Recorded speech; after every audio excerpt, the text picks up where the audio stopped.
Ika-14 na kabanata. Sa labas ng tore, sa isang parte ng Korea.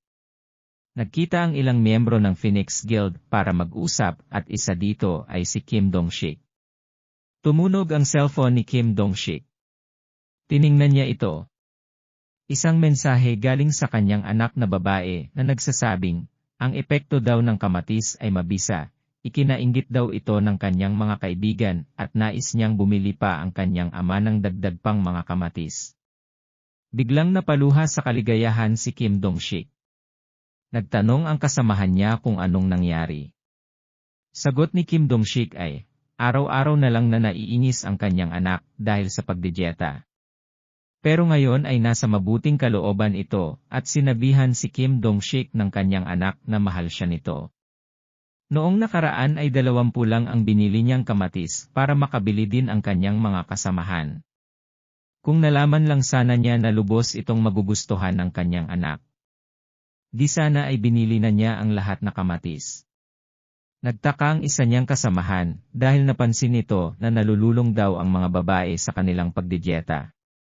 Nagsalita din ang isa pa niyang kasamahan at ipinakita ang picture nila ng isang babae at sinabing, binigyan niya ng kamatis ang nililigawan niya babae, at ngayon ay magnobyo na sila. Nagulat ang walang jowa nilang kasamahan. Sinabi ng isang kasamahan na may natitira pang ilang piraso sa nabili niyang kamatis. Nagtanong ang may nobya na maaari ba niyang bilhin yon. At ang walang nobya naman ay nag-alok na bibilhin ang bawat piraso sa halangang 100,000 Korean won. Nagsalita si Kim Dong-sik at sinabing hindi nila maipagpapatuloy ang kanilang interes na ganito. Nagdesisyon si Kim Dong-sik at sinabihan ang kasamahan na ipatawag ang iba pang mga miyembro dahil pupuntahan nila ang ika-38 palapag ng tore ngayon na. Nagulat ang kasamahan niya. At sinabihan si Kim Dong-sik na hindi ito magugustuhan ng karamihan. Biglang may dumating. At sinabing, nakahanda na silang pumunta para makabili ng kamatis. Nakahanda na sila para maglakbay sa tore at talunin ang mga gagamba sa ika-38 palapag. Sa hudyat ng kanilang leader na si Kim Dong-sik ay nagsimula na silang maglakbay na may pananabik. Sa isip naman ni Kim Dong-sik ay siniguro niya na kahit na anong mangyari, ay kailangan niyang makabili ng kamatis upang maging isang dakilang ama para sa kanyang mahal na anak. Lumipat ang senaryo sa ika-38 palapag ng tore. Naglalakad si Teo habang nag-iisip kung paano niya makakamit ang 1,000 tower coins na halaga ng naibentang kalakal. May 1,500 lang ang limitasyon na kayang dalhin na kamatis ng bundle. Napagtanto ni Teo na dahil dito ay kailangan niyang magpabalik-balik ng 10 beses upang makamit ang 1,000 tower coins. Nakarating na si Teo sa lugar kung saan niya huling nakita ang mga adventurer. Nakita si Teo ng adventurer at ipinatawag ang iba pang kasamahan. Nagtaka si Teo at tinanong kung hinahanap ba nila si Teo.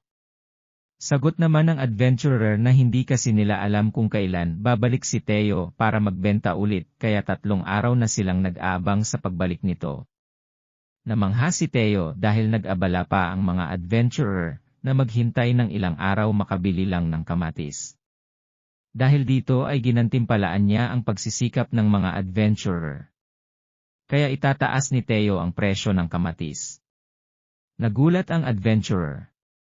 Dumating si Kim Dong-sik at tinanong kung ano ang nangyayari. Sinabi ng kanyang kasamahan na tumaas na daw ang presyo ng kamatis. Tinanong ni Kim Dong-sik si Teo kung magkano na ang presyo ng kamatis ngayon. 0.07 tower coin, sambit ni Teo. Pero hindi natin si Kim Dong-sik sa halaga at bumili ng 200 piraso. Nag-usap ang ibang adventurer na tama lang na mataas ang presyo ng isang sobrang kahanga-hanga na item. At bumili na din sila. Naubos na ang paninda ni Teo. Nagulat siya na kahit tinaasan pa niya ang presyo ay naubos pa din ito.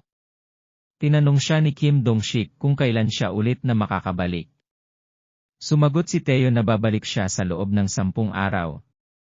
Natuwa naman si Kim Dong-sik dahil sapat na ang oras na yon para magtipon-tipon ang grupo niya at makatapos ng quest. Umalis na ang mga adventurer upang tapusin ang kanilang quest at nang makalabas na sa tore.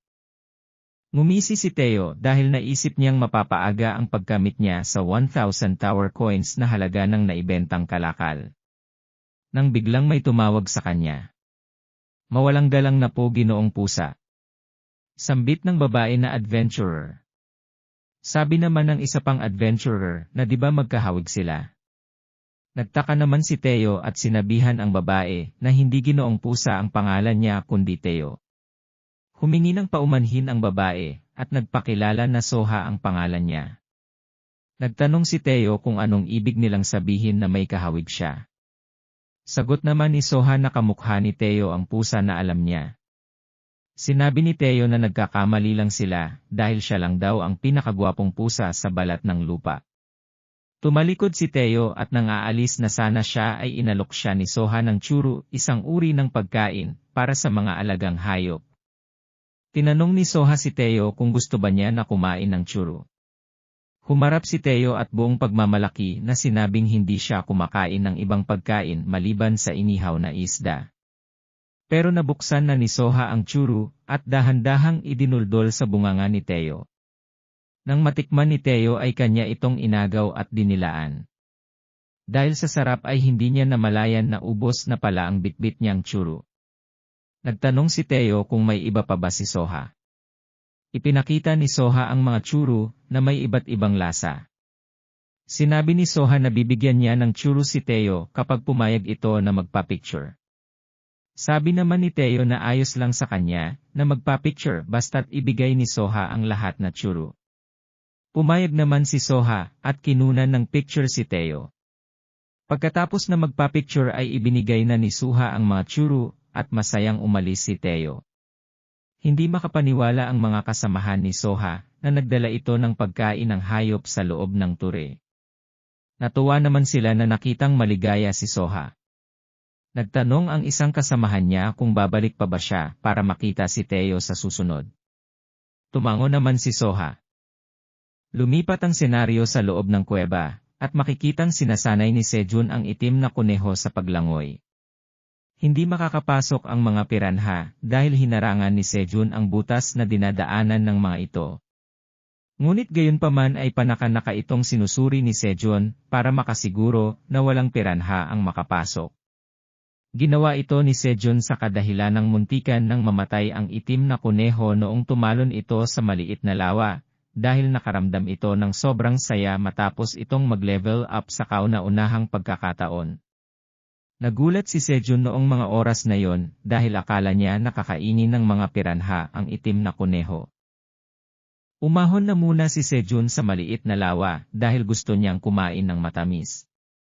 Pero pagtingin niya sa sisidlan ay ubos na pala ang huling isinilid niyang pulot-pukyutan dito. Nagtaka si Sejun dahil pansin niyang hindi pa lumalabas sa pugad ang bubuyog simula nang ito ay lumipat sa kuweba. Pagtingala ni Sejun sa pugad ng bubuyog ay nagulat siya nang makita na may mga batang bubuyog ang lumilipad sa paligid nito. Napatanong si Sejun sa kanyang sarili kung ang mga batang bubuyog ba na yon ay anak ng kaibigan niyang bubuyog. Matagal nang hindi nakikita ni Sejun ang bubuyog kaya napagdesisyonan niyang batiin ito at dalhan ng bulaklak. Tinawag ni Sejun ang bubuyog na nasa loob ng pugad pero pagkarinig ng mga batang bubuyog ay nagalit ang mga ito, lumipad patungo kay Sejun. Natakot si Sejun sa paparating na mga batang bubuyog at naghanda sa pakikipaglaban ang itim na kuneho. Narinig ng bubuyog ang komosyon sa labas ng pugad. Papalapit na ang mga batang bubuyog. Sinabihan ni Sejun ang itim na kuneho na huwag labanan ang mga batang bubuyog. Nang akma na sanang atakihin ng mga batang bubuyog si Sejun, ay may tumawag sa kanila. Tumigil ang mga batang bubuyog. Pagtingin ni Sejun sa taas ay nakita niya ang isang bubuyog pero iba ang anyo nito. Tinanong ni Sejun kung siya ba ang kaibigan niyang bubuyog. Tumango naman ang bubuyog na ngayon ay isa ng reynang bubuyog. At lumapit ang bubuyog kay Sejun. Namangha si Sejun sa anyo ng reynang bubuyog. At ang itim na kuneho naman ay nabitawan ang kanyang item na maso at nalaglag ang kanyang panga. Sana nagustuhan mo ang video. Paki-like at subscribe guys. Salamat.